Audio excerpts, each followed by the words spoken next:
Hello बच्चों, कैसे हो आप सब? कैसी चल रही है आपकी तैयारी एग्जाम की? बहुत बढ़िया। तो विकी सर क्लासेस पर आप आए हो क्या चेक करने कि सर 4 चैप्टर बस कर लेने से 40 मार्क्स मिल रहे हैं अकाउंटेंसी के अंदर, और अकाउंट्स में पास होने के लिए सिर्फ 27 चाहिए। और हमारे बोर्ड एग्जाम में जो हम अकाउंट्स का पेपर देने जाते हैं वहां पे तो टोटल मिला के हमें 3 बुक पढ़नी होती है sir. Book number 1, book number 2, book number 3। और बुक 1 में 7 चैप्टर्स हैं, बुक 2 में 2 चैप्टर्स हैं, बुक 3 में 5 चैप्टर्स हैं। अगर सर इन सबका टोटल मिलाकर देखते हैं तो हमारे पास तो 14 चैप्टर्स हैं, और 14 चैप्टर्स मिला के 80 मार्क्स की वेटेज रखते हैं। और इस 80 नंबर की तैयारी करके बच्चे को 27 मार्क्स लाने होते हैं। यही तो पढ़ रहे हो ना आप? लेकिन आप कह रहे हो सर आपने तो थंबनेल ही लगा दिया कि बस 4 चैप्टर कर लो 40 नंबर दिलवा रहा हूं। आप कहोगे ऐसा कैसे मुमकिन है, ऐसे कैसे हो सकता है सर? 14 चैप्टर 80 मार्क्स के और सिर्फ 4 चैप्टर 40 मार्क्स के। मैंने कहा अगर मैं ये साबित कर दूं और मैं आपको वो तरीके बता दूं, मैं आपको इस वाली वीडियो के अंदर उन चैप्टर्स के अंदर के भी टॉपिक बता दूं जिनको पढ़ के जाना है और 40 नंबर की कवरेज रखते हैं, तो मान जाओगे ना कि हाँ बंदे में दम है, बात है कुछ। इस चैनल पे मजा तो आ जाता है जब पहुंच जाते हैं। चलिए तो मैं आपको दिखाता हूं। बच्चे, आपने बुक नंबर 2 का नाम सुना है क्या? सेकंड बुक जो कंपनी से रिलेटेड है।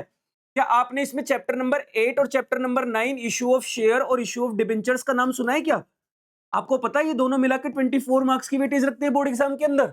24 नंबर की बुक है ये वाली, और सिर्फ कितने चैप्टर हैं? 2 चैप्टर हैं। कितने चैप्टर हैं? 2। इसके बाद आगे बढ़ेंगे तो हमारे पास इसके बाद क्या आता है सर? हमने थर्ड बुक का नाम सुना है। थर्ड बुक में एक फाइनेंशियल स्टेटमेंट बुक है, और फाइनेंशियल स्टेटमेंट बुक में 5वां चैप्टर कैश फ्लो स्टेटमेंट है। बच्चों ये 8 नंबर की वेटेज रखता है बोर्ड एग्जाम के अंदर। कितने नंबर की? 8 मार्क्स की।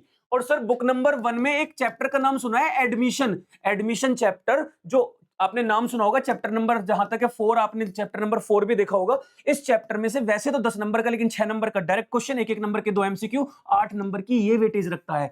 24 और 8 32 और 8 40। सिर्फ 4 चैप्टर कर लेने से 40 नंबर आ जाते हैं। आप कहोगे सर और भी क्या करना होता है इसके अंदर? ये चैप्टर पूरे पूरे पढ़े। मैंने कहा आप सुनना जरा।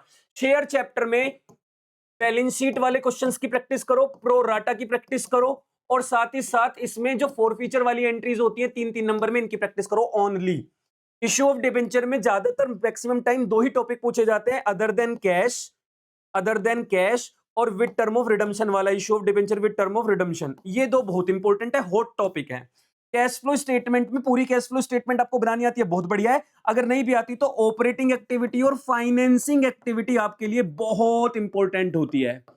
और सर एडमिशन में तो रिवोल्यूशन और कैपिटल अकाउंट वाले वो तो बड़ा क्वेश्चन की प्रैक्टिस तो करनी है। उसके अलावा जो आपको प्रैक्टिस करनी है वो करना है, उसके अलावा जो आपको प्रैक्टिस करनी है वो करनी है जो आपके पास प्रीमियम फॉर गुडविल वाला टॉपिक होता है, उसकी तो प्रैक्टिस करनी है। मैं देख रहा था स्क्रीन पे कि कोई लाइव भी चल रहा है ना, तो कुछ बच्चे कमेंट कर रहे हैं। हाँ, तो उसके अलावा आपको प्रैक्टिस करनी है जो प्रीमियम फॉर गुडविल वाला टॉपिक होता है, जो 3 नंबर में डायरेक्ट गुडविल लाना इसकी हो जाती है। एक एक नंबर में न्यू रेशियो, सैक्रिफाइसिंग रेशियो, इस तरीके की कैलकुलेशन एमसीक्यू में पूछ ली जाती है। तो बच्चे सिर्फ इन टॉपिक्स को कर लेने मात्र से आप 4 चैप्टर की प्रैक्टिस करके और कितने नंबर लेकर आ सकते हो एग्जाम के अंदर? 40 मार्क्स लेकर आ सकते हो। अब आप मुझे बताओ, अगर सिर्फ 4 चैप्टर करने हो, एग्जाम आपका 2 दिन 3 दिन बाद हो, और अगर आपको कोई ये 4 चैप्टर करा दे, तो आपका मुझे बताओ एग्जाम में अच्छे मार्क्स आ सकते हैं, नहीं आ सकते हैं? तो सर इन 4 चैप्टर की तैयारी कैसे करनी है? तो अब आपको इसके लिए करना क्या है? आपको अपने यूट्यूब चैनल पर जाना है। मतलब आप जहां जिस यूट्यूब को यूज कर रहे हो, जिस भी अपने अकाउंट को, वहां से एएसडी कॉमर्स वाली चैनल पर चले जाना। एएसडी कॉमर्स में प्लेलिस्ट ओपन करना, और प्लेलिस्ट ओपन करके यहाँ पे 13 डेज हार्डेस्ट चैलेंज, क्योंकि अब आप कहोगे ना सर इन्हें कराओ भी तो सही आप मुझे यही बोलोगे, और मैं कहूंगा बच्चे इनको कराने के लिए हमें पता है क्या करना पड़ेगा? इस वाली 13 डेज हार्डेस्ट चैलेंज वाली इस पर जाना पड़ेगा, क्या कहते हैं, प्लेलिस्ट पर। और यहाँ पे 13 डे, जो डे 13 है उसमें कैश फ्लो स्टेटमेंट की ये वाला लेक्चर देख लेना।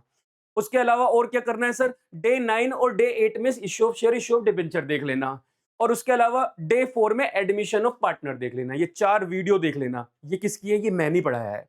तो जो विक्की सर क्लासेस पे मैं आपको ये बात बता रहा हूं, अगर आपको आता है तो बहुत बढ़िया बात है, आप कहीं से यूज कर सकते हो, कहीं पे वीडियो देख के कर सकते हो, बहुत अच्छी बात है। लेकिन सर हमें कहीं पे मिल नहीं रहा, हमें पता नहीं कैसे करना है, तो आप एएसडी कॉमर्स की इन वाली 4 वीडियोस को भी देखकर अपनी तैयारी को बहुत बढ़िया से, बहुत अच्छे तरीके से कर सकते हो। तो करना क्या है आपको? इन 4 चैप्टर के अंदर जो 4 टॉपिक मैंने बताए, उन 4 चैप्टर्स की 4 चैप्टर्स के अंदर जो टॉपिक्स बताएं उनको आपको करना है। और उनको करने के लिए अगर आपको मेरी हेल्प चाहिए तो आप वहां से जाकर देख सकते हो। अगर आपको पहले से ही आता है तो आप इन्हीं को थोड़ा सा और मजबूत करके एग्जाम देने जाओ, और मुझे उम्मीद है बच्चों कि आप बहुत अच्छे मार्क्स लेकर आओगे। और अगर आप सारा कुछ पढ़ चुके हो या पढ़ रहे हो या पढ़ सकते हो, इससे तो अच्छी कोई बात हो ही नहीं सकती।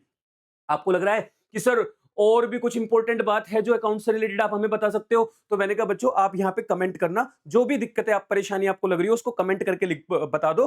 कमेंट ज्यादा जिस टॉपिक से रिलेटेड ज्यादा मुझे कमेंट क्वेरी दिखेंगी जिसमें मुझे लगेगा कि हाँ बच्चे इसमें स्ट्रगल कर रहे हैं, उससे रिलेटेड कुछ ना कुछ काम की बात मैं आपके लिए जरूर लेकर आऊंगा। लेकिन उससे पहले आप इन 4 चैप्टर को जल्दी से मजबूत कर लो और एग्जाम देने जाने से पहले इन पे कमांड बना लो, जिससे आप अपने एग्जाम में बेहतरीन मार्क्स टेंशन फ्री कूल होकर, बेशक गर्मियां आ रही हैं लेकिन एग्जाम में बैठ के वैसे भी हीट थोड़ी बढ़ जाती है, आप रिलैक्स होगे। क्यों? क्योंकि आपने ये 4 चैप्टर करे हुए होंगे और इन 4 चैप्टर्स में से 40 मार्क्स की वेटेज आपकी जेब में रखी हुई होगी। बच्चों मुझे उम्मीद है आपको समझ में आई होगी मेरी बात। मिलते हैं किसी नेक्स्ट वीडियो में, तब तक के लिए ख्याल रखो। जय हिंद, जय भारत।